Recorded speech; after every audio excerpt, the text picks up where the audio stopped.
আন্তর্জাতিক অপরাধ ট্রাইব্যুনালে গুমের অভিযোগ দায়ের করেছেন বিএনপি নেতা সালাউদ্দিন আহমেদ। ট্রাইব্যুনালে আছেন সহকর্মী হাসান জাবেদ, সরাসরি যুক্ত হচ্ছেন তিনি। জাবেদ, ট্রাইব্যুনালে কি বলেছেন সালাউদ্দিন আহমেদ?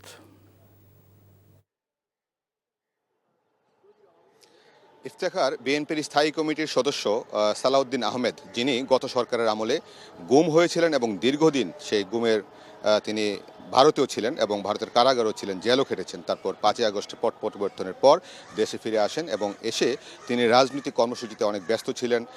সেই জন্য কিছুটা সময় লেগেছে তাকে আজকে তার এই গুমের ঘটনায় অভিযোগ দায়ের করতে ট্রাইব্যুনালে। এবং তিনি নিজে প্রথমেই বলেছেন যে তিনি ব্যস্ততার কারণে তার এই দেরি হয়েছে, আরও 2-3 মাস আগেই তিনি সেটা করতে পারতেন এবং সেটার ব্যাখ্যাও দিয়েছেন কেন পারেননি। যাই হোক, তিনি আজকে এই অভিযোগ দায়ের করেছেন গুমের ঘটনায় সাবেক প্রধানমন্ত্রী শেখ হাসিনা, সাবেক স্বরাষ্ট্রমন্ত্রী আসাদুজ্জামান খান কামাল, সাবেক যে আইজিপি শহীদুল হক, তারপরে বেনজির আহমেদ, যিনি ওই সময় র্যাবের ডিজি ছিলেন তৎকালীন, যখন তিনি গুমের ঘটনায় ছিলেন, তারপরে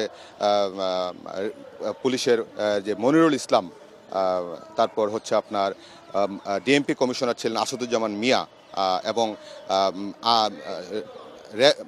সেনাবাহিনীর যে কর্মকর্তা ছিলেন জিয়াউল আহসান। এই 7 জনের বিরুদ্ধে তিনি অভিযোগ দায়ের করেছেন এবং তিনি বলেছেন যে এইসব গুমের সাথে আরও অন্যরা জড়িত থাকতে পারে, তদন্ত করি তারা সেটা বের করবে। এছাড়া তিনি অন্যদের নাম এখন আর বলতে পারছেন না। তো উনি যেটা বলছেন যে এই সব গুমের ঘটনা যাতে ন্যায় বিচার পান সেই প্রত্যাশা করেছেন।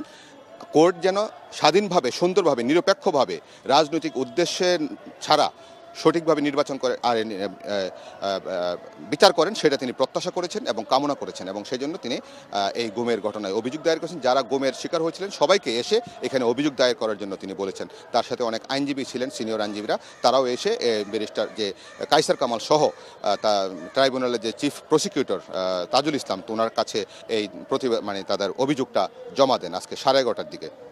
ইফতেখার। দর্শক, জানছিলাম আন্তর্জাতিক অপরাধ ট্রাইব্যুনালে বিএনপি নেতা সালাউদ্দিন আহমেদের অভিযোগ দায়েরের খবর। আন্তর্জাতিক ট্রাইব্যুনালে গুমের অভিযোগ দায়েরের পর বিএনপি নেতা সালাউদ্দিন আহমেদ বিগত সময়ের সমস্ত গুম খুনের বিচার দাবি করেছেন।